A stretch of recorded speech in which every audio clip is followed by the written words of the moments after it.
Charlotte Bronte's Jane Eyre, Chapter 11. A new chapter in a novel is something like a new scene in a play, and when I draw up the curtain this time, reader, you must fancy you see a room in the Georgia Inn at Millcote, with such large figured papering on the walls as inns rooms have, such a carpet, such furniture, such ornaments on the mantelpiece, such prints, including a portrait of George III and another of the Prince of Wales, and a representation of the death of Wolfe. All this is visible to you by the light of an oil lamp hanging from the ceiling and by that of an excellent fire near which I sit in my cloak and bonnet. My muff and umbrella lie on the table, and I am warming away the numbness and chill contracted by 16 hours exposure to the rawness of an October day. I left Lowton at 4 o'clock a.m., and the Millcote town clock is now just striking 8. Reader, though I look comfortably accommodated, I am not very tranquil in my mind. I thought when the coach stopped here there would be someone to meet me. I looked anxiously around as I descended the wooden steps, the boots placed for my convenience, expecting to hear my name pronounced, and to see some description of carriage waiting to convey me to Thornfield. Nothing of the sort was visible, and when I asked a waiter if anyone had been to inquire about a Miss Eyre, I was answered in the negative. So I had no resource but to request to be shown into a private room. And here I am waiting, while all sorts of doubts and fears are troubling my thoughts. It's a very strange sensation to experience youth, to feel itself quite alone in the world, cut adrift from every connection, uncertain whether the port to which it is bound can be reached, and prevented by many epidemics from returning to that it has quitted. The charm of adventure sweetens that sensation, the glow of pride warms it, but then the throb of fear disturbs it, and fear with me became predominant when half an hour elapsed and still I was alone. I bethought myself to ring the bell. "Is there a place in this neighborhood called Thornfield?" I asked of the waiter who answered the summons. "Thornfield? I don't know, ma'am. I'll inquire at the bar." He vanished, but reappeared instantly. "Is your name Eyre, miss?" "Yes." "Person here waiting for you." I jumped up, took my muff and umbrella, and hastened into the inn passage. A man was standing by the open door, and in the lamp-lit street I dimly saw a one-horse conveyance. "This will be your luggage, I suppose?" said the man rather abruptly when he saw me, pointing to my trunk in the passage. "Yes." He hoisted on to the vehicle, which was a sort of car, and then I got in.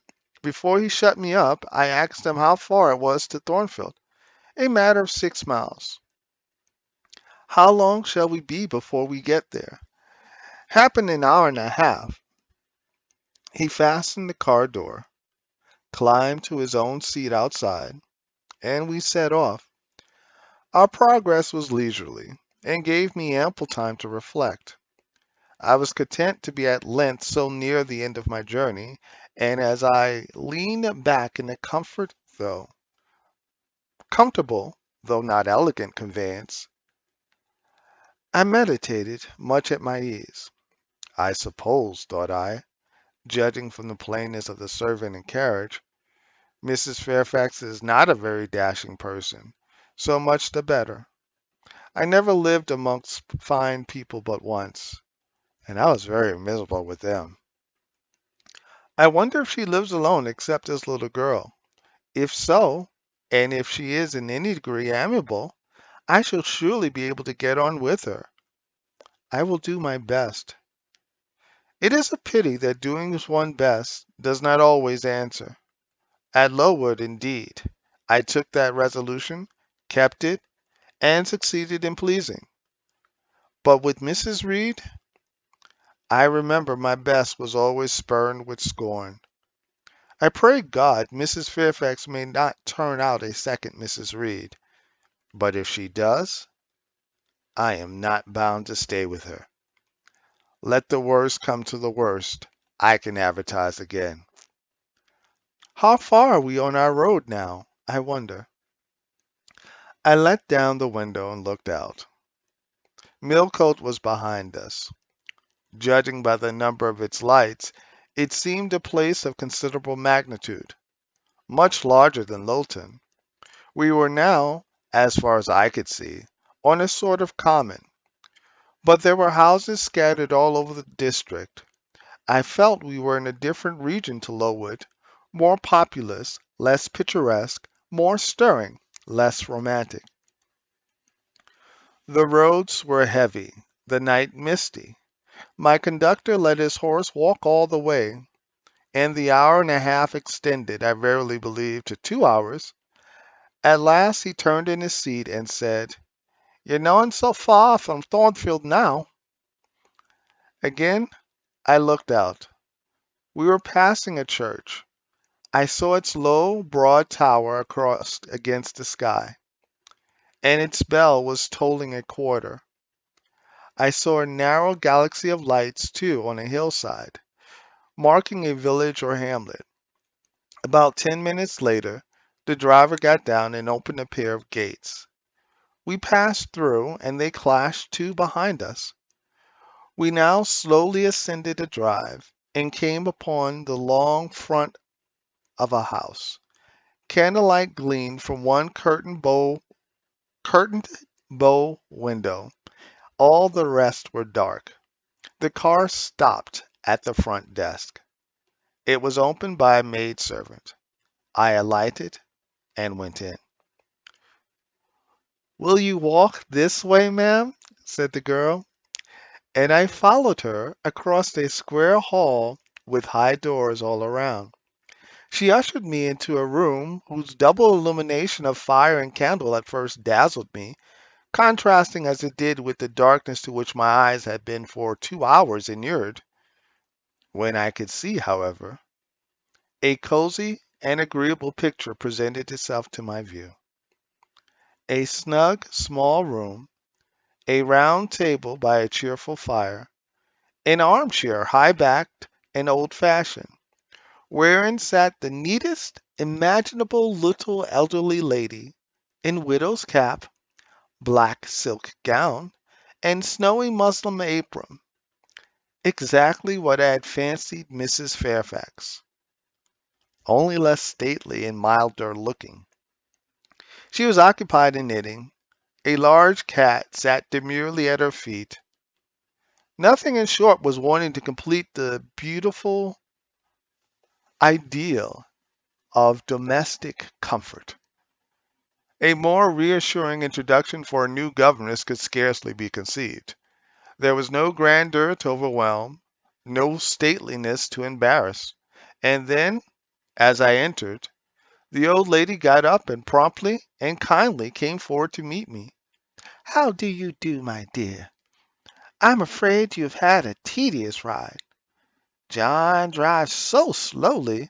You must be cold. Come, come to the fire." "Mrs.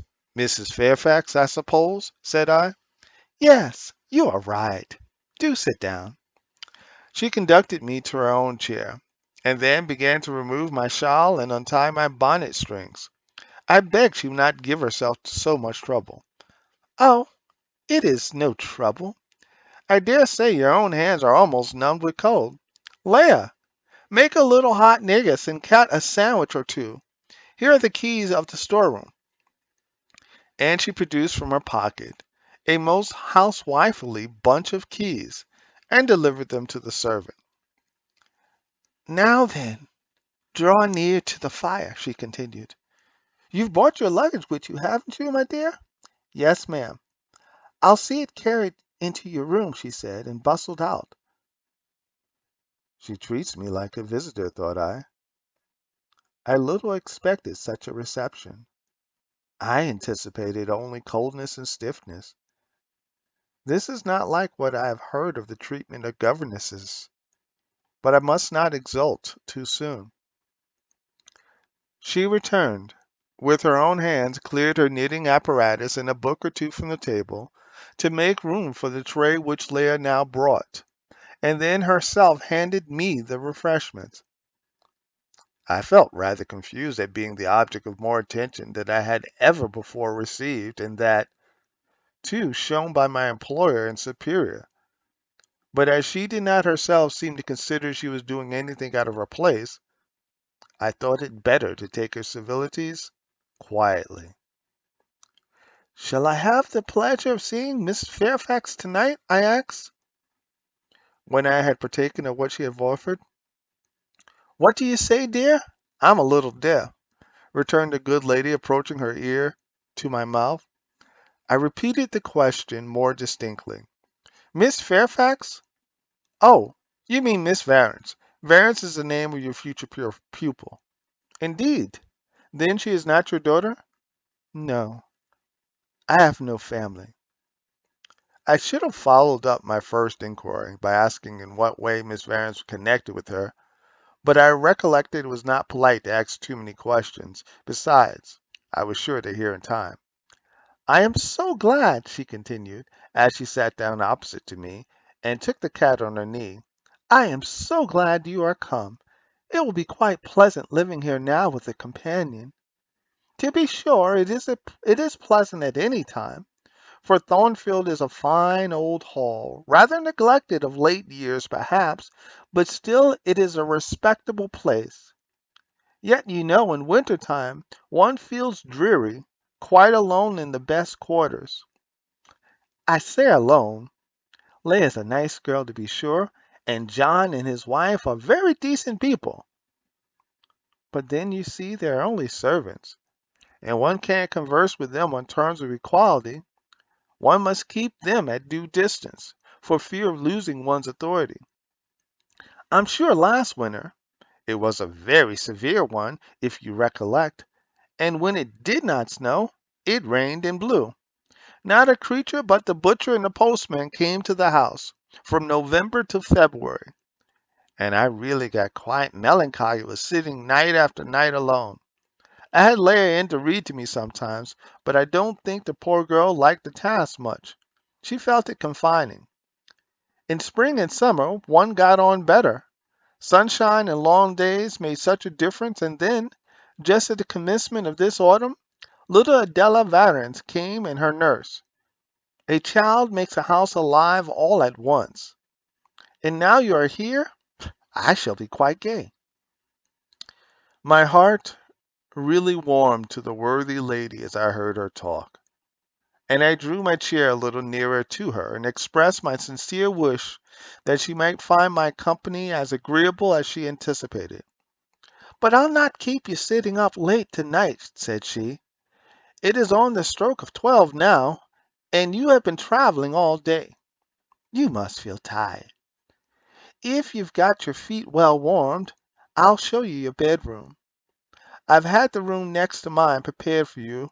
It is only a small apartment, but I thought you would like it better than one of the large front chambers.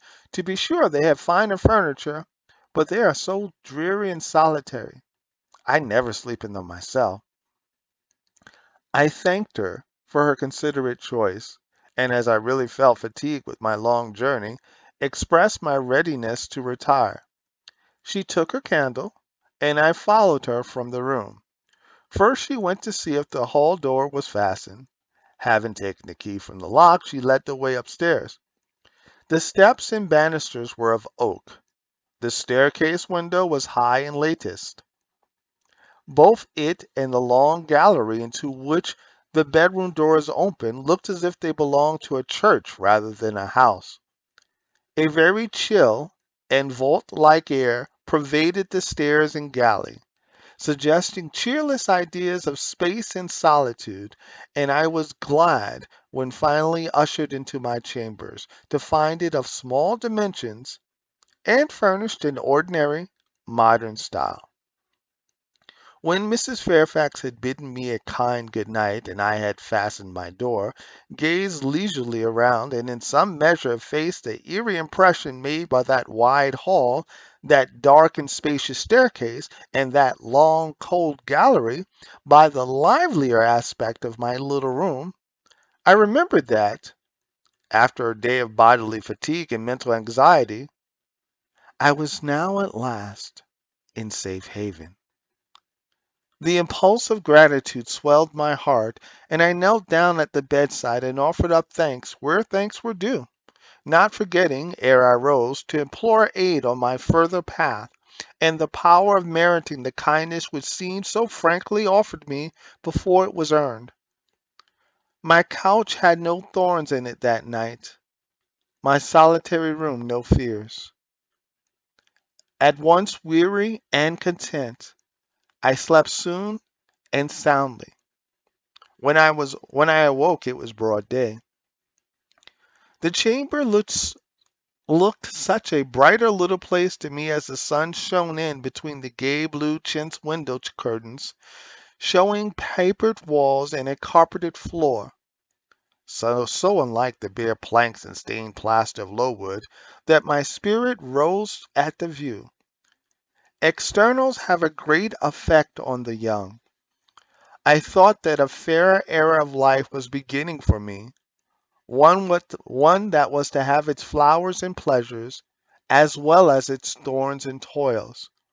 My faculties, roused by the change of scene, the new field offered to hope, seemed all astir. I cannot precisely define what they expected, but it was something pleasant, not perhaps that day or that month, but at an indefinite future period. I rose. I dressed myself with care. Obliged to be plain, for I had no article of attire that was not made with extreme simplicity, I was still by nature solicitous to be neat. It was not my habit to be disregardful of appearance or careless of the impression I made. On the contrary, I ever wished to look as well as I could and to please as much as my want of beauty would permit. I sometimes regretted that I was not handsomer. I sometimes wished to have rosy cheeks, a straight nose, and small cherry mouth. I desired to be tall, stately, and finely developed in figure. I felt it a misfortune that I was so little, so pale, and had features so irregular and so marked. And why had I these aspirations and these regrets? It would be difficult to say. I could not then distinctly say it to myself, yet I had a reason, and a logical, natural reason too. However, when I had brushed my hair very smooth, and put on my black frock, which, Quaker-like as it was, at least had the merit of fitting to a nicety, and adjusted my clean white tucker, I thought I should do respectfully enough to appear before Mrs. Fairfax, and that my new pupil would not at least recoil from me with antipathy. Having opened my chamber window, and seeing that I left all things straight and neat on the toilet table, I ventured forth. Traversing the long and matted gallery, I descended the slippery steps of oak, then I gained the hall. I halted there a minute. I looked at some pictures on the walls. One, I remember, represented a grim man in a cuirass, and one a lady with powdered hair and a pearl necklace. At a bronze lamp pendant from the ceiling, at a great clock whose case was of oak curiously carved and ebon black with time and rubbing. Everything appeared very stately and imposing to me, but then I was so little accustomed to grandeur. The hall door, which was half of glass, stood open. I stepped over the threshold. It was a fine autumn morning.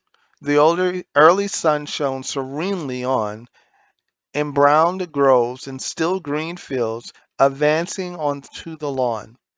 I looked up and surveyed the front of the mansion. It was 3 stories high, of proportions not vast, though considerable. A gentleman's manor house, not a nobleman's seat. Battlements round the top gave it a picturesque look. Its gray front stood out well from the background of a rookery whose cawing tenants were now on the wing. They flew over the lawn and grounds to alight in a great meadow from which these were separated by a sunk fence, and where an array of mighty old thorn trees, strong, knotty, and broad as oaks, at once explained the etymology of the mansion's designation. Further off were hills, not so lofty as those around Lowood, nor so craggy, nor so like barriers of separation from the living world, but yet quiet and lonely hills enough, and seeming to embrace Thornfield with a seclusion I had not expected to find existence so near the stirring locality of Millcote, a little hamlet whose roofs were blent with trees straggling up the side of one of these hills. The church of the district stood nearer Thornfield. Its old tower top looked over a knoll between the house and gates. I was yet enjoying the calm prospect and pleasant fresh air, yet listening with delight to the cawing of the rooks, yet surveying the wide, hoary front of the hall, and thinking what a great place it was for one lonely little dame like Mrs. Fairfax to inhabit, when that lady appeared at the door. "What? Out already?" said she. "I see you are an early riser." I went up to her, and was received with an affable kiss and a shake of the hand. "How do you like Thornfield?" she asked. I told her I liked it very much. "Yes," she said, "it is a pretty place, but I fear it will be getting out of order unless Mr. Rochester should take it into his head to come and reside here permanently, or at least visit it rather oftener. Great houses and fine grounds require the presence of the proprietor." "Mr. Rochester?" I exclaimed. "Who is he?" "The owner of Thornsfield," she responded quietly. "Did you not know he was called Rochester?" Of course I did not. I'd never heard of him before. But the old lady seemed to regard his existence as a universally understood fact, with which everybody must be acquainted by instinct. "I thought," I continued, "Thornfield belonged to you." "To me? Bless you, child. What an idea! To me! I am only the housekeeper, the manager. To be sure, I am distantly related to the Rochesters by the mother's side, or at least my husband was. He was a clergyman, incumbent of Hay, that little village yonder on the hill, and that church near the gates was his. The present Mr. Rochester's mother was a Fairfax, and second cousin to my husband.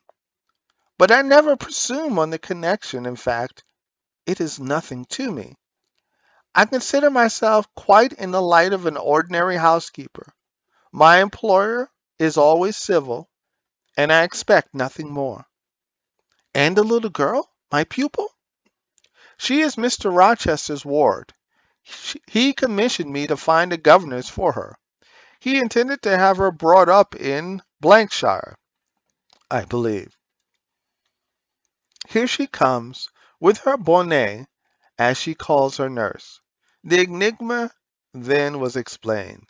This affable and kind little widow was no great dame, but a dependent like myself. I did not like her the worse for that. On the contrary, I felt better pleased than ever.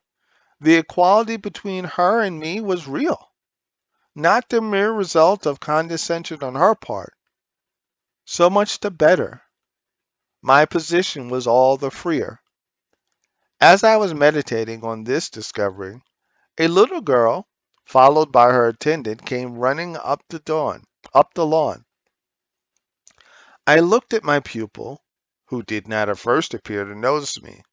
She was quite a child, and perhaps 7 or 8 years old, slightly built, with a pale, small-featured face, and a redundancy of hair falling in curls to her waist. "Good morning, Miss Adela," said Mrs. Fairfax. "Come and speak to the lady who is to teach you, and to make you a clever woman some day." She approached. "Si es la ma gouvernante?" said she, pointing to me and addressing her nurse, who answered, "Mas oui, certamente." "Are they foreigners?" I inquired, amazed at hearing the French language. "The nurse is a foreigner, and Adela was born on the continent and I believe never left it till within 6 months ago. When she first came here she could speak no English. Now she can make shift to talk it a little. I don't understand her. She mixes it so with French, but you will make out her meaning very well, I dare say." Fortunately, I had had the advantage of being taught French by a French lady, and as I had always made a point of conversing with Madame Pierrot as often as I could, and had, besides, during the last 7 years, learned a portion of French by heart daily, applying to myself to take pains with my accent, and imitating as closely as possible the pronunciation of my teacher, I had acquired a certain degree of readiness and correctness in the language, and was not likely to be much at a loss with Mademoiselle Adela. She came and shook hands with me when she heard that I was her governess, and as I led her into breakfast, I addressed some phrases to her in her own tongue. She replied briefly at first, but after we were seated at the table and she had examined me some 10 minutes with her large hazel eyes, she suddenly commenced chattering fluently. "Ah!" cried she in French, "you speak my language as well as Mr. Rochester does. I can talk to you as I can to him, and so can Sophie. She'll be glad. Nobody here understands her. Madame Fairfax is all English. Sophie is my nurse. She came with me over the sea in a great ship with a chimney that smoked. How it did smoke! And I was sick, and so was Sophie, and so was Mr. Rochester. Mr. Rochester lay down on a sofa in a pretty room called the salon, and Sophie and I had little beds in another place. I nearly fell out of mine. It was like a shelf. And mademoiselle, what is your name?" "Eyre. Jane Eyre." "Eyre? Bah! I cannot say it. Well, our ship stopped in the morning before it was quite daylight at a great city, a huge city with very dark houses and all smoky, not at all like the pretty clean town I came from, and Mr. Rochester carried me in his arms over a plank to the land, and Sophie came after, and we all got into a coach which took us to a beautiful large house, larger than this and finer, called a hotel. We stayed in there nearly a week. I and Sophie used to walk every day in a great green place full of trees called the park, and there were many children there besides me, and a pond with beautiful birds in it that I fed with crumbs." "Can you understand her when she runs on so fast?" asked Mrs. Fairfax. I understood her very well, for I had been accustomed to the fluent tongue of Madame Pierre. "I wish," continued the good lady, "you would ask her a question or two about her parents. I wonder if she remembers them." "Adele?" I inquired. "With whom did you live when you were in the pretty clean town you spoke of?" "I lived long ago with mamma, but she is gone to the Holy Virgin. Mamma used to teach me to dance and sing and to say verses. A great many gentlemen and ladies came to see mamma, and I used to dance before them, or to sit on their knees and sing to them. I liked it. Shall I let you hear me sing now?" She had finished her breakfast, so I permitted her to give a specimen of her accomplishments. Descending from her chair, she came and placed herself on my knee. Then, folding her little hands demurely before her, shaking back her curls, and lifting her eyes to the ceilings, she commenced singing a song from some opera. It was the strain of a forsaken lady, who, after bewailing the perfidy of her lover, calls pride to her aid, desires her attendant to deck her in her brightest jewels and richest robes, and resolves to meet the false one that night at a ball, and prove to him, by the gaiety of her demeanor, how little his desertion has affected her. The subject seemed strangely chosen for an infant singer, but I suppose the point of the exhibition lay in hearing the notes of love and jealousy warbled with the lisp of childhood. And in very bad taste that point was. At least I thought so. Adele sang the canzonet tunefully enough and with the naivete of her age. This achieved, she jumped from my knee and said, "Now, mademoiselle, I will repeat you some poetry." Assuming an attitude, she began, "La Ligue des Rats, Fable de la Fontaine." She then declaimed a little piece with an attention to punctuation and emphasis, a flexibility of voice and appropriateness of gesture, very unusual at her age, and which proved she had been carefully trained. "Was it your mamma who taught you that piece?" I asked. "Yes, and she just used to say it in this way. Que avez vos donc? L'audet un des rats parlez." She made me lift my hand so to remind me to raise my voice at the question. "Now, shall I dance for you?" "No, that will do. But after your mammy went to the Holy Virgin, as you say, with whom did you live then?" "With Madame Frederick and her husband. She took care of me, but she is nothing related to me. I think she is poor, for she had not so fine a house as mamma. I was not longer there. I was not long there. Mr. Rochester asked me if I would like to go and live with him in England, and I said yes. For I knew Mr. Rochester before I knew Madame Frederic, and he was always kind to me and gave me pretty dresses and toys. But you see he has not kept his word, for he has brought me to England, and now he is going back again himself. I never see him. After breakfast, Adele and I withdrew to the library, which room, it appears, Mr. Rochester had directed should be used as the schoolroom. Most of the books were locked up behind glass doors, but there was one bookcase left open containing everything that could be needed in ways of elementary works, and several volumes of light literature, poetry, biography, travels,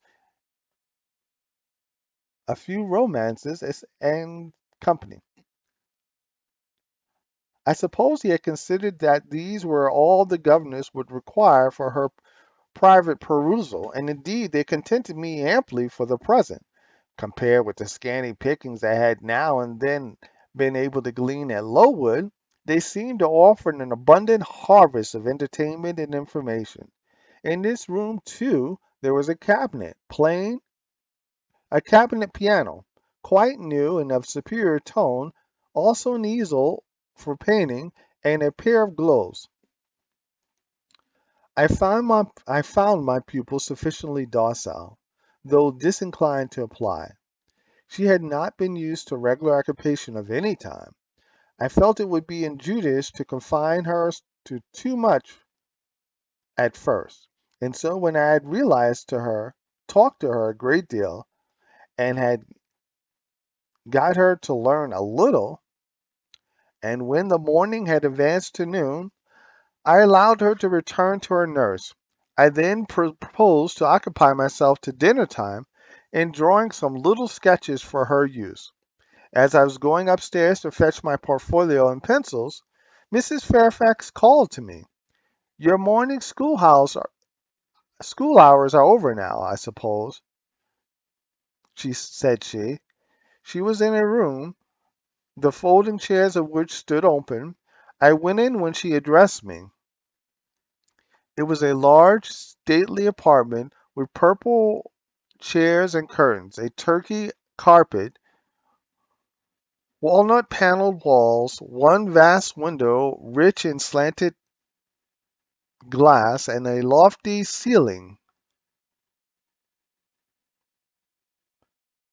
nobly molded. Mrs. Fairfax was dusting some vases of fine purple spur which stood on her sideboard.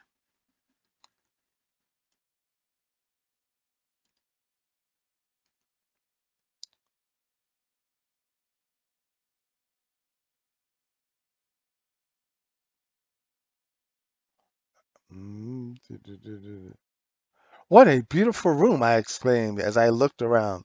For I'd never before seen any half so imposing. Yes, this is the dining room. I have just opened the window to let in a little air and sunshine, for everything is so damp in the apartments. They are seldom inhabited. The drawing room yonder feels like a vault. She pointed to a wide arc corresponding to the window, and hung like it with a Tyrian-dyed curtain now looped up, mounting to it by two broad steps. And looking through, I thought I caught a glimpse of a fairy place, so bright to my novice eyes appeared the view beyond. Yet it was merely a very pretty drawing room, and within it a boudoir, both spread out, both spread with white carpets, on which the scene laid brilliant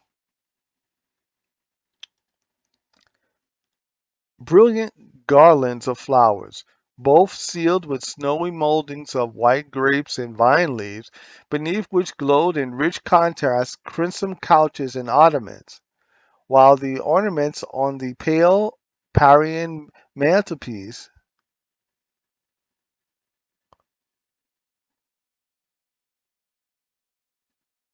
were of sparkling.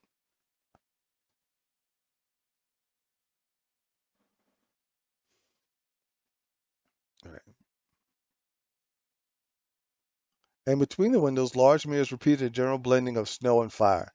"In what order you keep these rooms, Miss Fairfax," said I. "No dust, no canvas coverings, except that the air feels chilly. One would not think that they were inhabited daily." "Why, Miss Eyre, though Mr. Rochester's visits here are rare, they are always sudden and unexpected, and as I observed that it put him out to find everything swallowed up."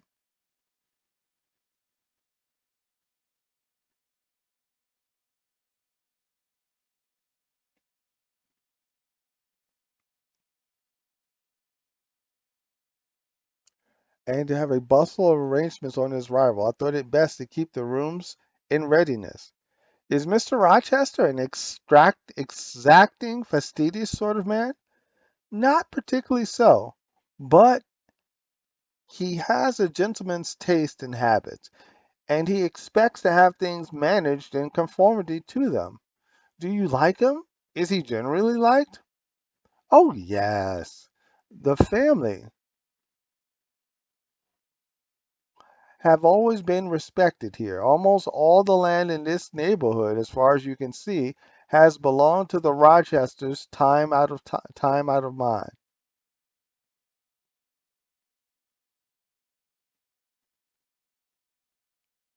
Well, but leaving his land out of the question, do you like him? Is he liked for himself?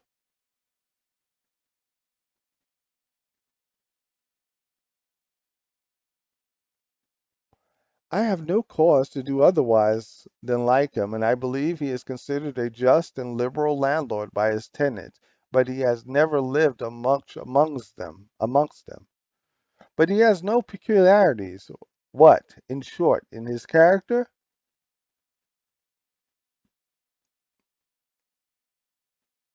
Oh, his character is unimpeachable, I suppose.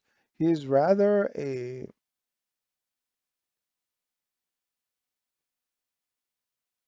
he is rather peculiar, perhaps.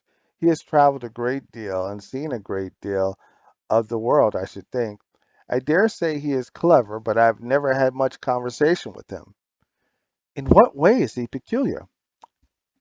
I don't know. It's not easy to describe. Nothing strikes, but you feel it when he speaks to you. You cannot be always sure whether he is in jest or earnest, whether he is pleased or the contrary. You don't know thoroughly. You don't thoroughly understand him, in short.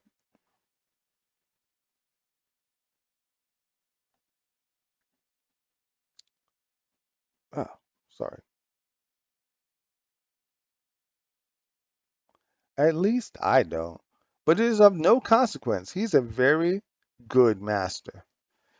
This was all the account I got from Mrs. Fairfax of her employer and mine. There are people who seem to have no notion of sketching a character, of observing and describing salient points,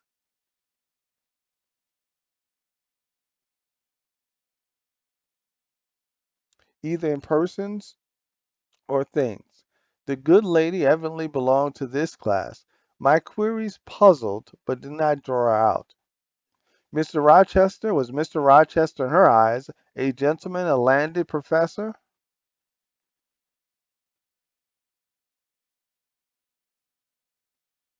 a landed proprietor, nothing more. She inquired and searched no further, and evidently wondered at my wish to gain a more definitive notion of his liberty. When we left the dining room, she proposed to show me over the rest of the house, and I followed her upstairs and downstairs, admiring as I went, for all was well arranged and handsome. The large front chambers,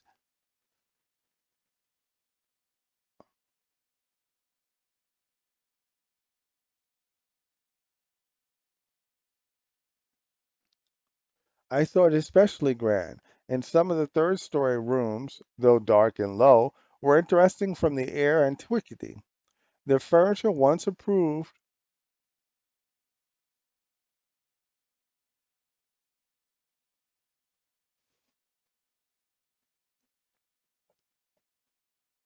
The furniture, once appropriate to the lowest level, had from time to time been removed here as fashions changed, and the imperfect lighting entered by their narrow casement showed bedsteads of 100 years, chests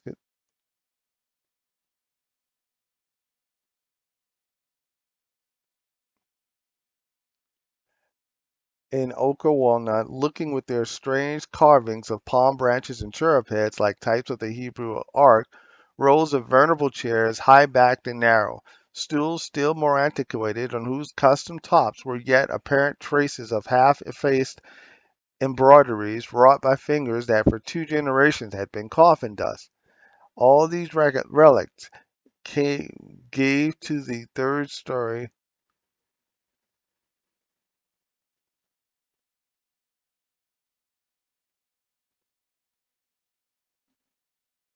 of Thornfield Hall the aspect of a home in the past, a shrine of memory. I liked the hush, the gloom, the quaintness of these retreats in the day, but I by no means coveted a night's repose on one of these wild and heavy beds, shut in, some of them, with doors of oak, shaded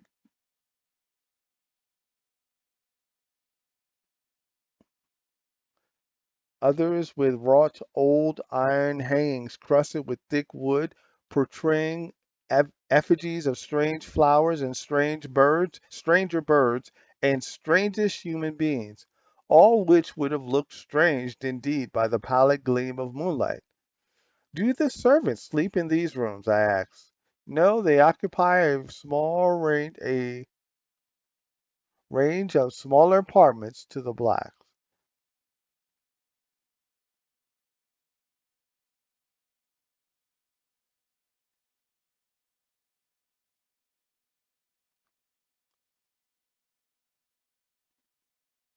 No one ever sleeps here. One would almost say that if there was a ghost at Thornfield Hall, this would be its haunts. So I think you have had no ghost then. None that I ever heard of, returned Mrs. Fairfax, smiling.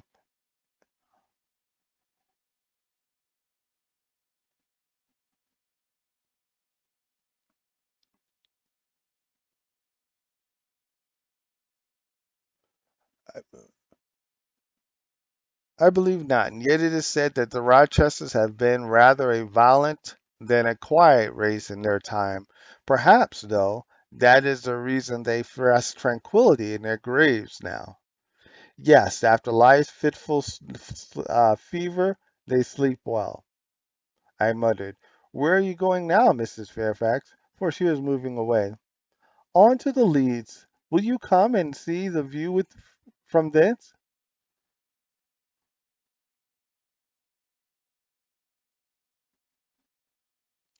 I followed still. up a very narrow staircase to the attics, and thence by a ladder and through a trap door to the roof of the hall. I was now on a level with the crow colony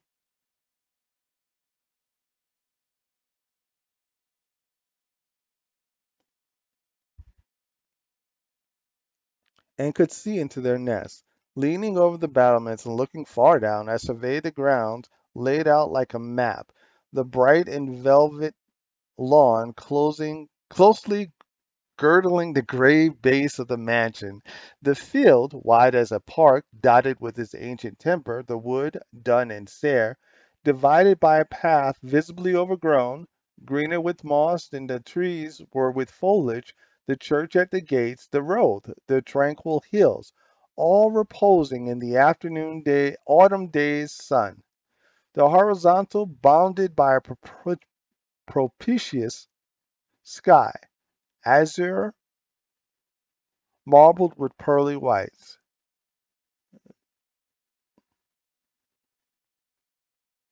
No feature in the scene was extraordinary, but all was pleasing. When I tuned it from time to time and replayed the trap door,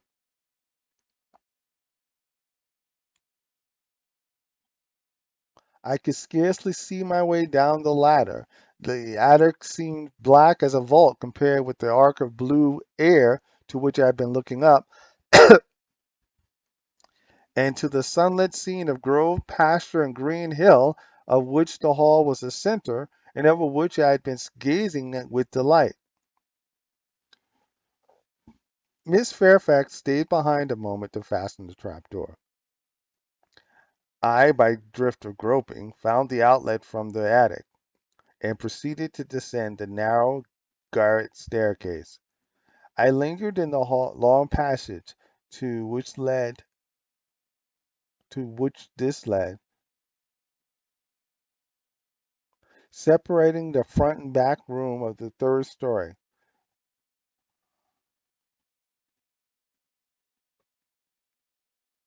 Narrow, low, and dim, with only one little window at the far end, and looking with its two rows of small black doors all shut, like a corridor in some Bluebeard's castle. While I paced softly on, the last sound I expected to hear in so still a region, a laugh, struck my ear. It was a curious laugh, distinct, formal, mirthless. I stopped. The sound ceased only for an instant, then it began again, louder. For at first, though distinct, it was very low. It passed off in a clamorous peal that seemed to wake an echo in every lonely chamber, though it originated but in one, and I could have pointed out the door whence the accents issued. "Mrs. Fairfax," I called out, for now I heard her descending the great stairs. "Did you hear that loud laugh? Who is it?" "Some of the servants, very likely," she answered. "Perhaps Grace Poole." "Did you hear it?" I again inquired. "Yes, plainly. I often hear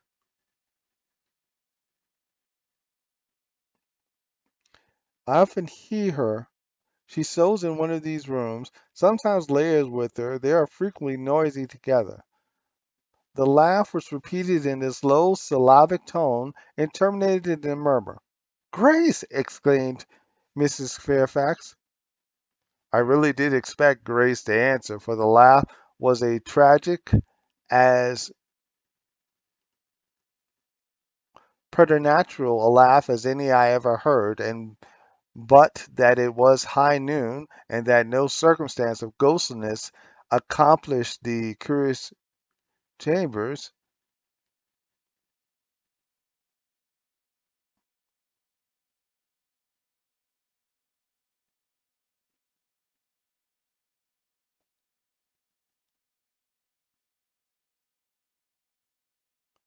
in that no circumstance of ghostliness accompanied the curious machination, but that neither scene nor season favored fear, I should have been superstitiously afraid. However,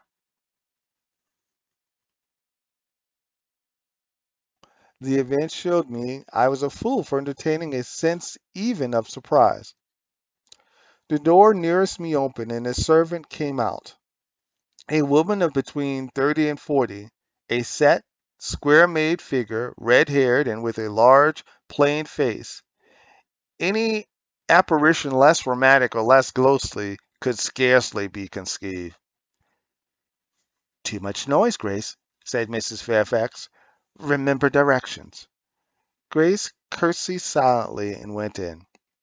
She's a person we have to sew and assist later in her housemaid's work, continued the widow. Not altogether unobjectionable in some points, but she does well enough. By the by, how have you got on with your new pupil this morning?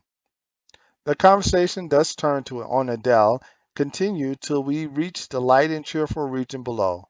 Adele came running to meet us in the hall, exclaiming, Mesdames, vos êtes à service, adding, J'ai bien faim, moi. We found dinner ready and waiting for us in Mrs. Fairfax's room.